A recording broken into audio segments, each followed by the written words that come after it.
Penyebab keracunan massal, Polres Kediri temukan label expired di botol minuman yang sengaja dirobek. Sejumlah personel Polres Kediri memeriksa lokasi sholawatan yang berujung keracunan massal di Desa Krecek Badas dini hari kemarin Rabu 2 Oktober. Ratusan jemaah yang mengikuti sholawatan yang digelar dalam rangkaian peringatan Maulid Nabi itu keracunan akibat mengonsumsi snack dan minuman kedaluarsa.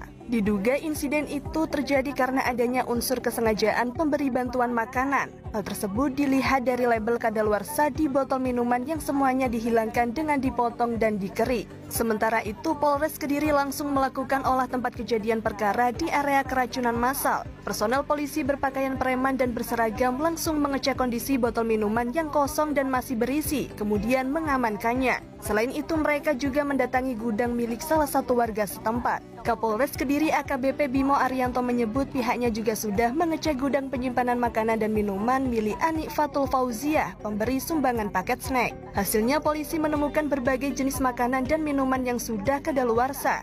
Yang lebih parah, menurut Bimo pihaknya juga menemukan indikasi kesengajaan mengubah label expired. Keracunan massal yang dialami sedikitnya 200 jemaah sholawatan juga ditindaklanjuti Dinas Kesehatan Kabupaten Kediri. Kepala Dinas Kesehatan Kabupaten Kediri, Dr. Ahmad Khotib mengatakan pihaknya sudah melakukan pemeriksaan luar. Hasilnya minuman yang dikonsumsi jemaah memang diduga kadaluarsa. Masih ingat peristiwa beberapa hari lalu di Kediri yaitu keracunan massal ya. Jadi ini adalah kegiatan salawatan memperingati Maulid Nabi ya. Jadi sebenarnya kalau kita lihat di sini memang kalau secara sudah diperiksa ya, artinya ada unsur kesengajaan dari makanan yang disajikan atau snack yang disajikan, yaitu dari minuman yang sudah kadaluarsa. Belum peristiwa bahwa si pemilik gudang atau toko ini sudah membuat VT ya. Jadi memang mereka itu menang tender, kemungkinan juga adalah penyumbang ya, penyumbang salah satu makanan yang untuk di acara tersebut. Coba kita simak.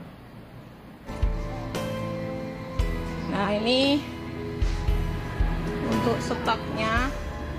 Ini untuk roti kalengannya nanti ya, buat anak yatim dan duafa.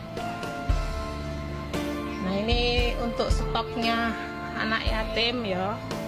Aku njaluk panitia lek gaekno berkate Gus Maat sing apik ya. Ojo sampai kalah ambek berkataku ge arek yatim duafa. Lek gawe berkatane Pak Yai ini sing apik ya. Aku gawe ngene duafa yatim tak wae bejaji sitok rong ya. Persiapan ini bingkisan ada berapa ya ini, 100 dus ya buat sholawatan nanti. Satu kartonnya isi 80 ya. Kalau dikalikan 3.000 berarti membutuhkan 40 karton lebih dikit ya. Stok kami buat sholawatan alhamdulillah full, diambil kapan saja ya. Ini hasil menang tender dari bencana alam yang Bali kemarin ya, kepegang 3 putra. Harakallah. Nah, ini untuk minumannya, nanti untuk susu-susunya kayak sampai ke sana ya. Stoknya dari gempa Bali kemarin banyak. Mereka sengaja untuk membantu ya, menyumbangkan gitu kan, menyumbangkan dari harta mereka berupa snack ya seperti itu. Tapi dalam peristiwa ini kan setelah setelah diusut ya, ternyata bahwa banyak makanan dan minuman dalam toko tersebut gitu kan, itu kebanyakan sudah kadaluarsa. Jadi dari makanan inilah itu dicurigai ya, bahkan ratusan jamaah pada saat itu terkena keracunan massal.